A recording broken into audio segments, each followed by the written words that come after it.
আসসালামু আলাইকুম। শুরু করছি চিত্তচিরে চৈত্র মাস উপন্যাসের পর্ব 58। লিখেছেন মম সাহা, পাঠিকা জাহারা সুলতানা। শেষের কথাগুলো বলতে বলতে দোয়েল ঠোঁট ভেঙে কেঁদে দিল। সিঁড়ির কোণে দাঁড়িয়ে থাকা ওহির চোখেও অশ্রু আসে। কেবল কাঁদে না চিত্রা, চোখ ভরে দেখে দোয়েলকে। একটা ছন্নছাড়া মানুষ পুরো পৃথিবীর বুকে কেমন মায়া ঢেলে দিয়ে গেছে।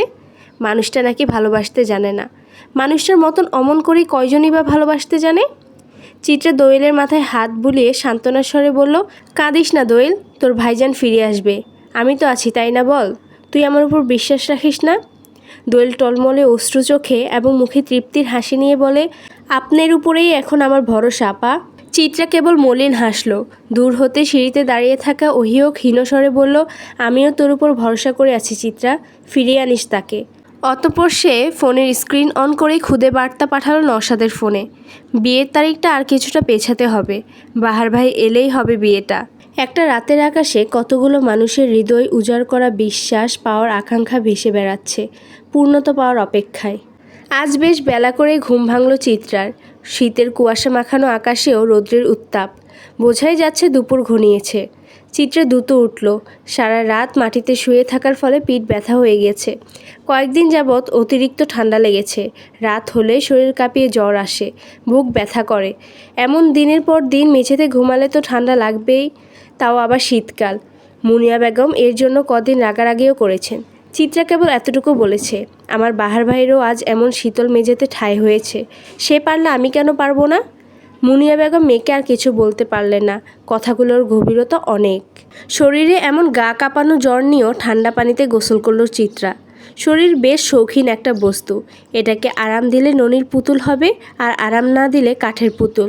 এর সাথে এত কোমলতা দেখানোর কিছুই নেই। গোসল সেরে ঝটপট তৈরি হয়ে নিল সে। আজ কোর্টে হেয়ারিং আছে। বাহার ভাইয়ের কেসটা হাইকোর্টে উঠেছে, কিন্তু প্রমাণ না পাওয়ার কারণে ঘুরিয়ে ফিরে বারবার সময় দেওয়া হচ্ছে বাহার ভাইকে, কিন্তু প্রকৃতপক্ষে কোনো লাভ হচ্ছে না। প্রমাণ সব বাহার ভাইয়ের বিপক্ষে।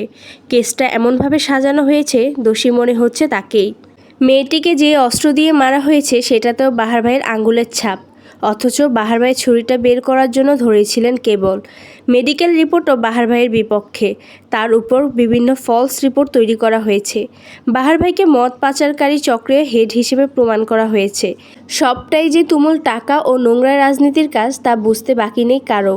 আর অত দ্রুত কেসটা চলার পেছনেও যে বিরাট হাত আছে তা সবাই জানে। এসব ভেবে হতাশার শ্বাস ফেলে নিচে নেমে এলো চিত্রা। রান্নাঘরের দোয়েল ও বড় চাচি রান্না করছেন।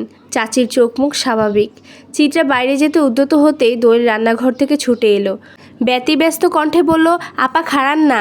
চিত্রা দাঁড়ালো। ব্যস্ততা মেশানো কণ্ঠে বলল, কি হয়েছে তাড়াতাড়ি বল, দেরি হচ্ছে।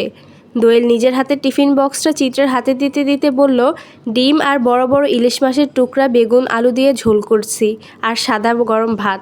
ভাইজানের তো অনেক পছন্দ, কতদিন মানুষটা ভালো মন্দ খায় না, নেন ওনারে দিয়েন। চিত্রা টিফিন বক্সটা হাতে নিতে নিতে সন্ধিয়ান কণ্ঠে বলল, মাছ কে এনেছে, রেঁধেছে কে? চিত্রার প্রশ্নে আমতা আমতা করলো দোয়েল। পরক্ষণেই তাড়াহুড়া করে বলল, আপনার না দেরি হচ্ছে আপা, যান যান, সব ভালো হবে দেখেন। চিত্রাও আর অপেক্ষা না করে বেরিয়ে গেল বাড়ি থেকে। দোয়েল রান্নাঘরের দিকে তাকিয়ে ক্ষীণ হাসি দিয়ে স্বস্তির নিঃশ্বাস ফেলল। মানুষের পরিপূর্ণ হইচই আর কলহলে ভরা কোর্টের প্রাঙ্গণে এসে দাঁড়ালো চিত্রা। আশেপাশে তাকাতেই দেখল বড় দালানের কিনারায় বেঞ্চিতে বসে আছেন বাহার ভাই। চিত্রা দ্রুত পায়ে সেখানে গেল। পুলিশের পোশাকে থাকা নিজের বাবাকেও দাঁড়িয়ে থাকতে দেখল চিত্রা।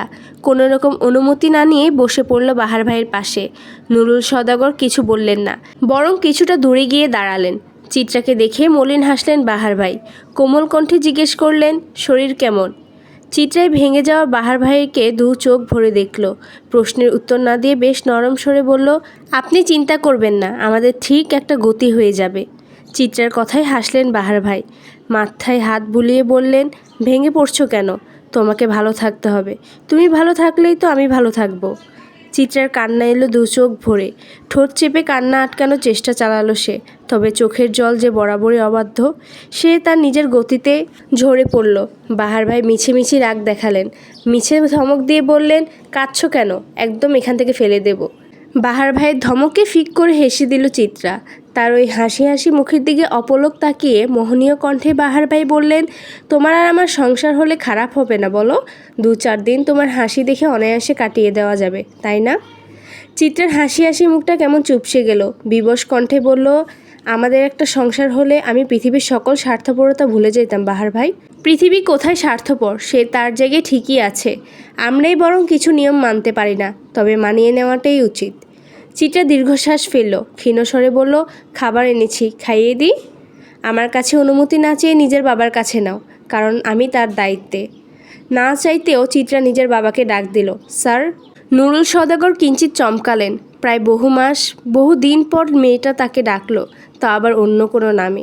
সেদিন রাতের সে আহাজারির পর থেকে মেয়েটা তাকে ডাকে না, কেমন গম্ভীর হয়ে থাকে। দীর্ঘশ্বাস ফেলে নুরুল সওদাগর উত্তর দিলেন, হ্যাঁ, আপনাদের আসামির জন্য বাড়ি থেকে খাবার এনেছি, খাওয়াতে পারবো? কোর্ট থেকে অনুমতি নেওয়া আছে, উকিলের কাছে দেখতে পারেন। খাওয়াবো নাকি মুখের খাবারও কেড়ে নেবেন? শেষের কথাটাই তুমুল তাচ্ছিল্য ভরা। নুরুল সওদাগর তা গায়ে মাখলেন না, বরং ধীর কণ্ঠে বললেন, পারো।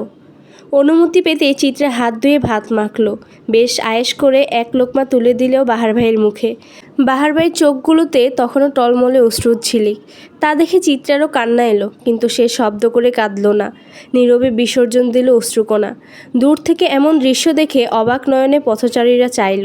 কোর্টের বাম পাশে চায়ের দোকানের সাথে দাঁড়িয়ে থাকা ওহি এবং অবনী বেগমও কাঁদলেন কিছুটা। নুরুল সওদাগর আরেকটুখানি দূরে সরে গেলেন। ছেলে মেয়েগুলোর এমন দৃশ্য কত মানুষ চোখ মেলে দেখল। অবশেষে শেষ মুহূর্তে নিজেকে দমিয়ে রাখতে পারল না চিত্রা।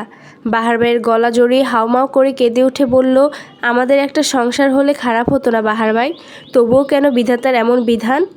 খুব ভালো কিছু হতে নেই রঙ্গনা। মানুষ দেখল দুজনের হাহাকার, কেউ কেউ চোখের জলও মুছল। বিচ্ছেদের এত ব্যথা কেন?